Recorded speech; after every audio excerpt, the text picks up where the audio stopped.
आपलं शहर आता स्मार्ट होतंय. मग तुम्ही कधी स्मार्ट होताय? स्मार्ट न्यूजचे यूट्यूब चॅनल सबस्क्राईब करा, स्मार्ट बना. नोटिफिकेशनसाठी बेल आयकॉनवर क्लिक करा.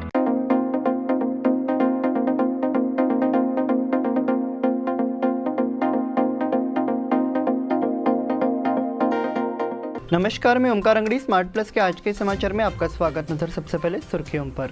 चुनाव से पहले वफादारी की रामायण और बाद में बगावत की महाभारत। केंद्र द्वारा कोरोना की स्थिति को नियंत्रित करने के लिए सतर्कता। दूसरी लिस्ट में 6 और विधायकों के पत्ते काटे गए हैं। महाराष्ट्र से बीजेपी के नेता चुनाव प्रचार के लिए कर्नाटक आएंगे। कनबर्गी आवासीय योजना रद्द। मुख्यमंत्री के हेलीकॉप्टर से उतर जाने के बाद हेलीपैड में आग। अनिल बेनके के समर्थन में बोर्ड अभियान। काजू की आवक घटने से उत्पादकों में चिंता।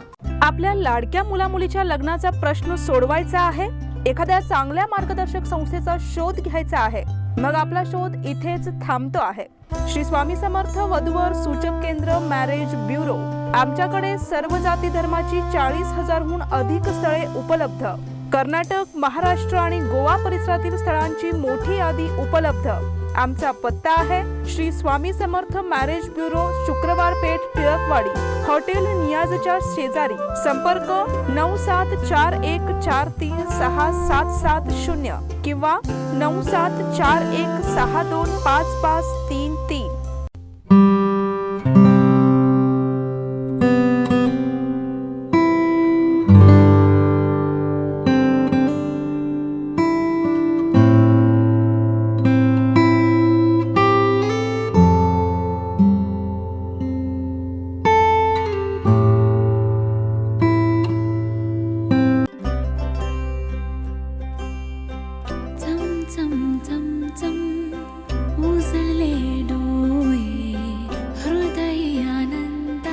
BS Channabasappa and Sons, the Textile Mall at Tilakwadi, Belagavi.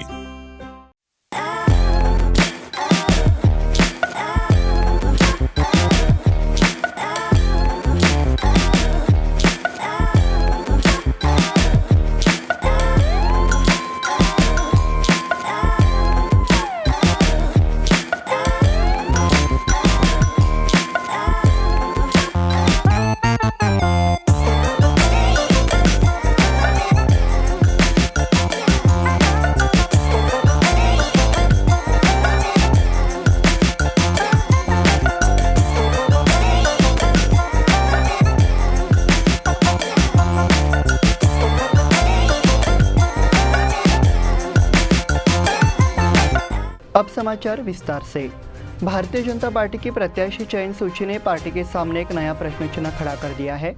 Party के नेताओं ने कई दिग्गजों को इस भ्रम में जबरन सेवानिवृत्ति दी है कि उन्हें उम्मीदवार के रूप में चुना जाएगा। इसलिए प्रत्याशियों के चयन से पहले पार्टी निष्ठा की रामायण का पाठ करने वाले वरिष्ठ नेता फिलहाल संकट में हैं, तो उनके साथ कई समर्थकों ने बगावत की महाभारत शुरू करने की तैयारी कर ली है। कर्नाटक विधानसभा चुनाव से ठीक 30 दिन पहले राज्य में सत्ताधारी बीजेपी ने जोरदार महाभारत शुरू कर दी है। बीजेपी उम्मीदवारों की पहली लिस्ट के बाद केंद्रीय गृह मंत्री अमित शाह और बीजेपी के राष्ट्रीय अध्यक्ष जेपी नड्डा बुधवार को दिन भर डैमेज कंट्रोल में लगे रहे। बीजेपी उम्मीदवारों की 2 लिस्ट जारी होने के बाद पार्टी में घमासान शुरू हो गया है, जबकि पार्टी के वरिष्ठ नेता और पूर्व मंत्री ईश्वरप्पा ने राजनीति से संन्यास लेने की घोषणा की। जगदीश शेट्टर को दिल्ली आमंत्रित किया गया। पार्टी के बड़े नेता खुद उन्हें मनाने की कोशिश कर रहे हैं। केंद्र द्वारा कोरोना की स्थिति को नियंत्रित करने के लिए सतर्कता। देश में कोरोना मरीजों की संख्या तेजी से बढ़ती जा रही है। पिछले 24 घंटे में देश में 10,000 नए मरीज दर्ज किए गए हैं। कल भी करीब 8,000 नए मरीज संक्रमित मिले। केंद्र सरकार ने मरीजों की बढ़ती संख्या पर लगाम लगाने और संभावित स्थिति को नियंत्रित करने के लिए कदम उठाए हैं। केंद्र सरकार ने स्वास्थ्य व्यवस्थाओं को तैयार रहने को कहा है, ताकि नागरिकों को उस तरह की असुविधा का सामना न करना पड़े जैसा कि कोरोना वायरस की पहली और दूसरी लहर के दौरान हुआ था। सोमवार और मंगलवार को देश भर में 2 दिवसीय मॉक ड्रिल का आयोजन किया गया। इससे देश भर में उपलब्ध चिकित्सा सामग्री और उपकरणों की जानकारी मिली है। इसके मुताबिक साफ है कि देश में करीब 90% आइसोलेशन, ऑक्सीजन, आईसीयू बेड सिर्फ कोरोना मरीजों के इलाज के लिए उपलब्ध है। दूसरी लिस्ट में 6 और विधायकों के पत्ते काटे गए हैं। कर्नाटक विधानसभा चुनाव के लिए बीजेपी ने 23 उम्मीदवारों की दूसरी लिस्ट जारी कर दी है। इस साल बीजेपी ने कर्नाटक में नए चेहरों को मौका दिया है। बुधवार को घोषित सूची में 6 मौजूदा विधायकों के टिकट काटे गए हैं। वहीं पूर्व मुख्यमंत्री जगदीश शेट्टर की सीट को लेकर सस्पेंस बना हुआ है। भारतीय जनता पार्टी में शामिल हुए कांग्रेस के नागराज छब्बी को कलगड़गी से टिकट दिया गया है। कोलार गोल्डफील्ड से अश्विनी संबगी को प्रत्याशी घोषित किया गया है। बीजेपी ने कर्नाटक विधानसभा चुनाव की 224 सीटों में से 212 सीटों पर अपनी उम्मीदवारी का ऐलान किया है। बीजेपी के वरिष्ठ नेता और पूर्व मुख्यमंत्री बीएस येडियुरप्पा के करीबी माने जाने वाले एनआर संतोष का नाम घोषित सूची में नहीं है। महाराष्ट्र से बीजेपी के नेता चुनाव प्रचार के लिए कर्नाटक आएंगे। कर्नाटक विधानसभा चुनाव जहां भाजपा के लिए प्रतिष्ठा का विषय रहा है, वहीं अब महाराष्ट्र के मंत्रियों को निर्वाचन क्षेत्रों की जिम्मेदारी दी गई है। बीजेपी ने केंद्रीय मंत्रियों को चुनाव की जिम्मेदारी दी है। केंद्रीय रेल राज्य मंत्री रावसाहेब दानवे को नेलमंगला विधानसभा क्षेत्र की जिम्मेदारी दी गई है। ये निर्वाचन क्षेत्र वर्तमान में जनता दल के पास है। बेलगाम जिले की सौंदती यल्लम्मा पंचायत राज्य मंत्री कपिल पाटिल को यह विधानसभा क्षेत्र की जिम्मेदारी है। केंद्रीय सामाजिक न्याय राज्य मंत्री रामदास आठवले की ओर से रिपब्लिकन पार्टी के प्रत्याशी मैदान में नहीं है। वो बीजेपी उम्मीदवारों के प्रचार के लिए कर्नाटक आएंगे। कनबर्गी आवासीय योजना रद्द। विगत कई दिनों से ठप पड़ी और प्रशासन द्वारा सम्मानित की जा रही कनबर्गी आवासीय योजना क्रमांक 61 एक बार फिर पानी में समा गई है। हाईकोर्ट ने नगर विकास विभाग और बूढ़ा प्रशासन को निशाने पर लिया है और योजना के अंतिम अधिसूचना को रद्द कर दिया है। ऐसे में संभावना है कि बूढ़ा को यह योजना बंद करनी पड़ेगी। कनबर्गी योजना के लिए पहली अधिसूचना 2007 में जारी की गई थी।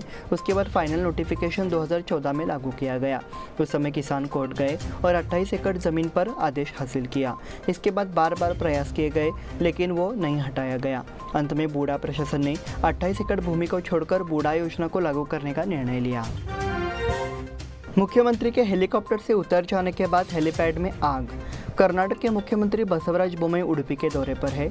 आज गुरुवार को उन्होंने कोन्नूर में मंदिर जाकर पूजा अर्चना की, भगवान के दर्शन किए, जिसके बाद वे हेलीकॉप्टर से रवाना हुए। हालांकि हेलीपैड क्षेत्र में आग लगने के तुरंत बाद मुख्यमंत्री का हेलीकॉप्टर उड़ गया।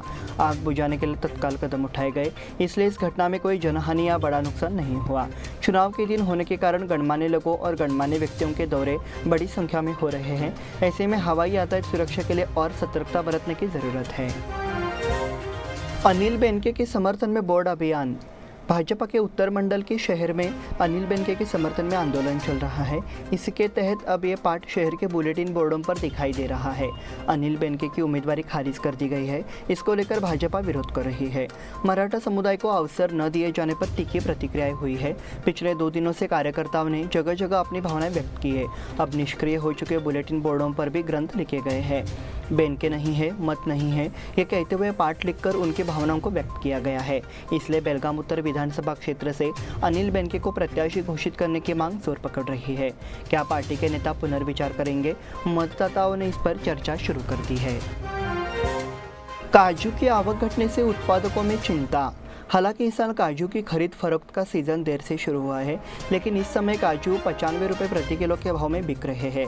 इस साल सीज़न की शुरुआत 80 रुपये प्रति किलो से हुई थी। धर्मवीर संभाजी चौक स्थित बाजार में प्रतिदिन 4 से 6 बोरी काजू की आवक हो रही है।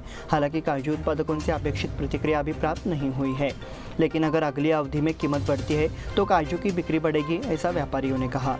इस साल बदलते मौसम के कारण ज़्यादातर जगहों पर काजू खराब हो गए हैं। कई क्षेत्रों में अखरोट छोटा होता है, इसलिए चर्चा है कि स्थानीय काजू कारोबारियों द्वारा विदेशी काजू को तरजीह दी जा रही है, क्योंकि अब अर्क नहीं है। इस बुलेटिन में वक्त हो गया छोटे से ब्रेक का। देखते रहिए स्मार्ट प्लस।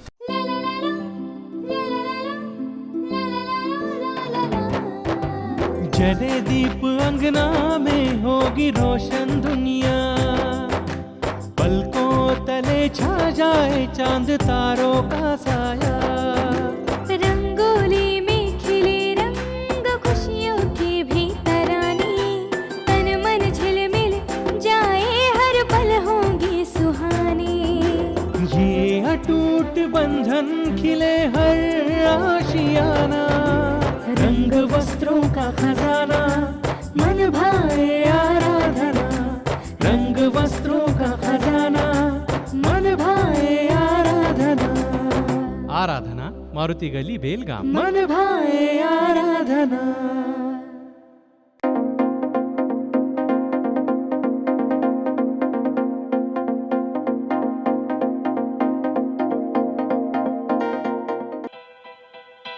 बेलगाम वासियों के पसंद में उतरा उड़ान बार एंड रेस्टोरेंट।